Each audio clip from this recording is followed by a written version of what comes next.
दलित वोटों के बड़े हिस्से पर कभी बसपा का कब्जा था। यह वोट बैंक चिटका तो पार्टी न लोकसभा में और न ही उत्तर प्रदेश विधानसभा में अपने लिए जमीन तलाश सकी।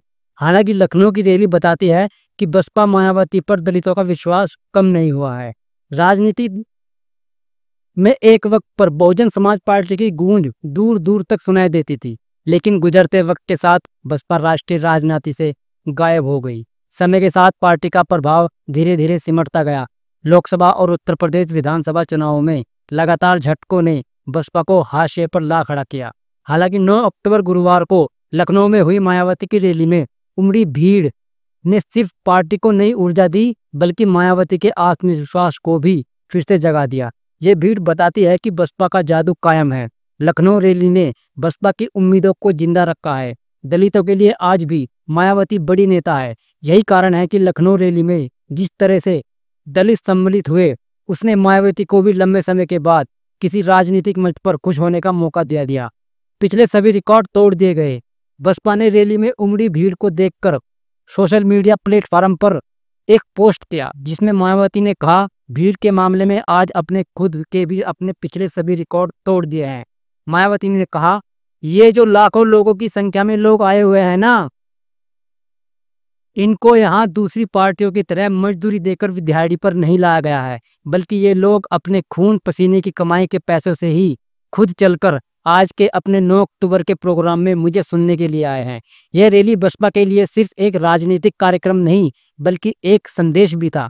दलित समाज का भरोसा मायावती पर कायम है। वोट बैंक बिखरा, पार्टी की राजनीतिक जमीन भी खिसकती गई। बावजूद इसके मायावती की लोकप्रियता में गिरावट नहीं आई।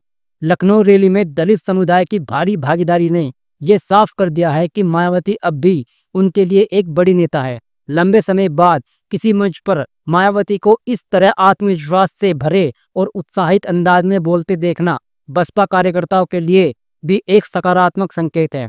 युवा दलित नेता चंद्रशेखर रावण चाहे मायावती का विरोध करते नहीं दिखते हैं, पर बहुजन समाज पार्टी बसपा सुप्रीमो मायावती उनकी मौजूदगी से खतरा महसूस कर रही है। मायावती ने सीधे सीधे भीम आर्मी के अगुवा चंद्रशेखर को भारतीय जनता पार्टी का गुप्तचर घोषित कर दिया गया है। भीम आर्मी के प्रमुख चंद्रशेखर के बनारस से चुनाव लड़ने की घोषणा पर मायावती ने भाजपा को निशाने पर लिया और कहा कि दलितों का वोट बांटकर भाजपा को फायदा पहुंचाने के लिए भी भाजपा भीम आर्मी के चंद्रशेखर को रावणी लोकसभा सीट से चुनाव लड़वा रही है। मायावती ने अपने हमले में चंद्रशेखर को भाजपा का गुप्तचर बताया और कहा कि दलितों के वोट बांटने के मकसद से ही भाजपा चंद्रशेखर को चुनाव लड़वा रही है। मायावती ने यह भी आरोप लगाया है कि भीम आर्मी को भाजपा ने ही बनवाया है। मायावती का आरोप है कि भाजपा ने गुप्तचरी करने के लिए चंद्रशेखर को बसपा में भेजने की कोशिश की।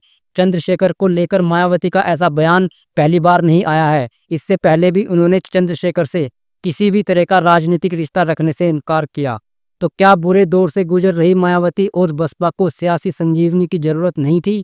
क्या बसपा को नेमतों की तरह मिल रहा चंद्रशेखर जैसा ऊर्जावान नेता नहीं चाहिए?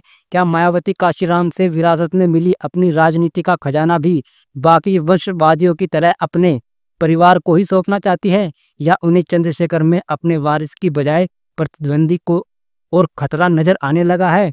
तो क्या आने वाले समय में मायावती चंद्रशेखर से कोई गठबंधन करेगी या नहीं करेगी, इसका फैसला तो 2027 के इलेक्शन विधानसभा चुनाव में ही आपको पता लग जाएगा।